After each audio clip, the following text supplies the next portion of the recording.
Ayan na guys, ang aming takway. Ayan, hugasan na natin siya. Kasi lulutuin na natin.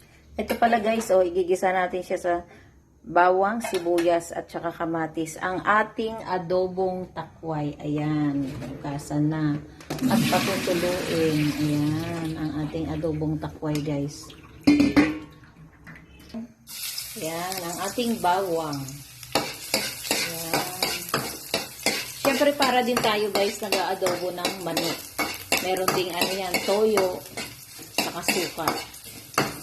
Meron siyang kamatis, sibuyas, bawang. Ayan. Lagay na natin ang ating sibuyas. Ayan ang ating sibuyas. Sunod na ayan. Susunod na natin ang ating kamatis. Ayan, sangkot siya natin. Sabay lagay ng ating kamatis. Ayan ang ating kamatis guys. Ayan.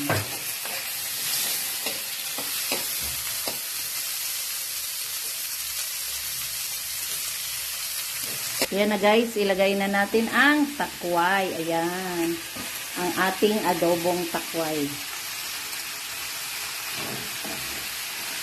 Ayan. Tapos guys, ano lang pala to konting sabaw lang. Kasi, siyempre adobo, diba? Usually ang adobo, walang sabaw. Ayan ang ating ate, ang tagaluto ng takway. Ayan.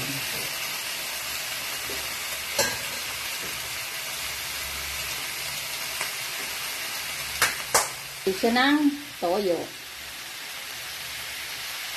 Ang ating soy sauce. Ayan.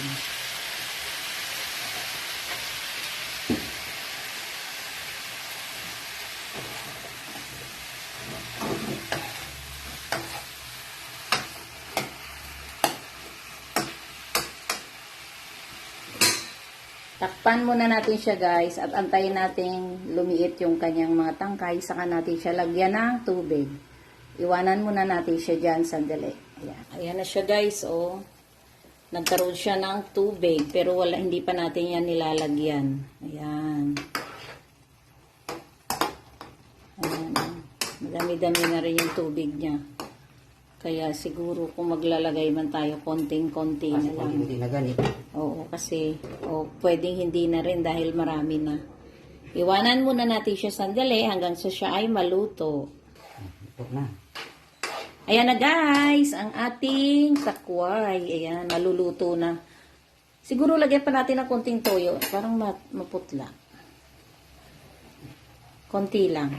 Para lang Hindi maano na siya karon. pakulay. Parang maano na siya karon brown kung nabutangan na sa. Okay. Ayan. Kasi guys, wala pa pala. Ayan, lagyan na natin siya ng suka. Ayan. Siyempre, hindi kompleto ang ating adobo pag walang suka. Ayan. Ayan guys, maluluto na siya. Ayan.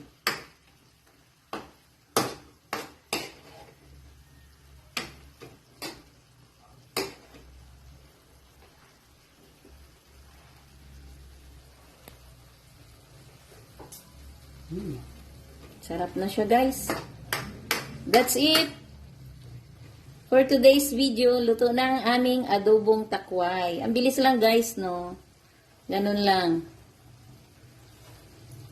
Luto na ang ating adobong takway. That's it. Please follow, like, and share. Bye. God bless everyone.